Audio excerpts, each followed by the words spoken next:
21واں باب 6 آیت۔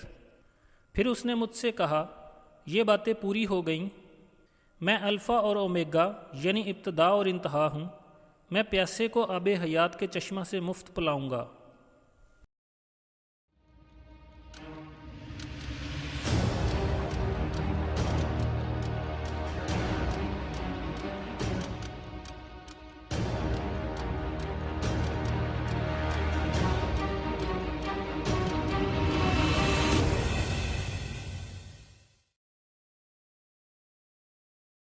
الفا اور اومیگا یونانی زبان کا پہلا اور آخری حرف ہے، جیسے الف اور یہ اردو حروف تہجی کا پہلا اور آخری حرف ہیں۔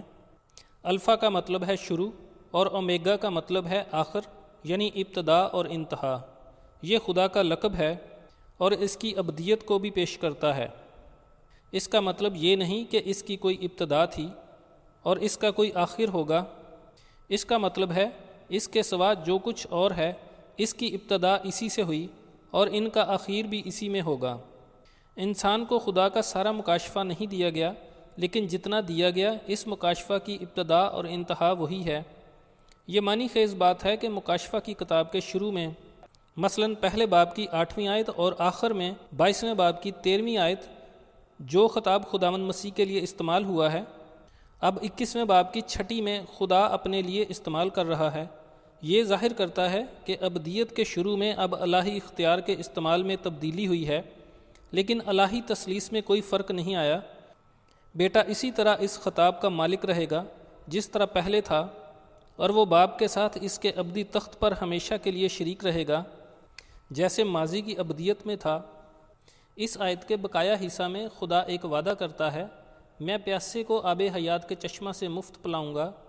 یہ وعدہ کن لوگوں کے لیے ہے؟ نئے یروشلم کے باشندوں کے لیے نہیں، نئی زمین کے باشندوں کے لیے نہیں، بے شک یہ موجودہ زمانے کے لوگوں کے لیے ہے جن کے پاس ہمیشہ کی زندگی نہیں۔ نئی زمین کے باشندے تو پہلے ہی ابدیت میں داخل ہو چکے ہیں، انہیں تو پہلے ہی ہمیشہ کی زندگی مل چکی ہے۔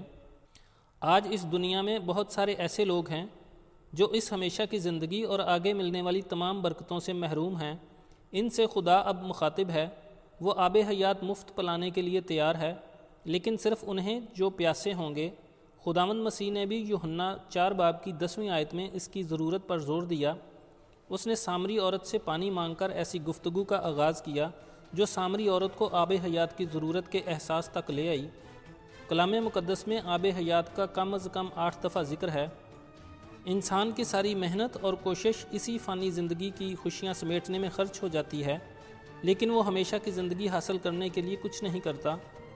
خدا نے جہان سے ایسا پیار کیا کہ اس نے اپنا اکلوتا بیٹا بخش دیا تاکہ جو کوئی اس پر ایمان لائے ہلاک نہ ہو بلکہ ہمیشہ کی زندگی پائے۔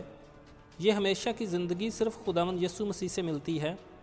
یہ انبیاء اور دیوی دیوتاؤں کے پاس نہیں ہے۔ اسے حاصل کرنے کے لیے خداوند مسیح کے پاس آنا پڑتا ہے۔ یہ ہمیشہ کی زندگی مفت ملتی ہے، یہ قیمت سے خریدی نہیں جا سکتی۔